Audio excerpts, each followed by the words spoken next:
పదాలు విన్నారు కదండి, ఒకసారి పాడండి. సంద్రాలతో సరిపోలిస్తే చినుకు చిన్నదైనా, పచ్చనైన పైరుకు జీవం చిన్ని చినుకులేగా. ఆ చిన్న 2 లైనుల్లో మన జీవితం మొత్తానికి సరిపోయే పదాలయ్యి. ఎందుకంటే ఈ భూమి మీద సముద్రం చాలా ఉంది. సముద్రం 3 భాగాలు కవర్ చేసింది. కానీ సముద్రపు నీటి వల్ల పంటలు ఏమన్నా పండుతాయా? సముద్రం నీళ్లు మనం తాగలుగుతామా?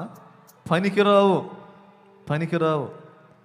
అట్లాగే నీ జీవితంలో కూడా అందరి దృష్టికి నీవు చిన్నవానిలాగా, తక్కువ వానిలాగా కనిపించవచ్చు.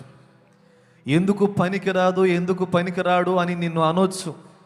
నీ స్థితిని చూచి హేళన చేయొచ్చు.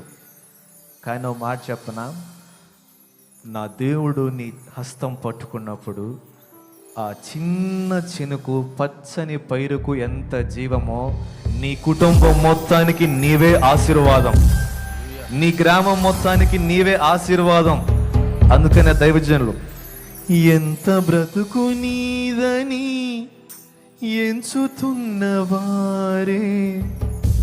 విలువ తెలియవేళ మించి పొగడుతారే.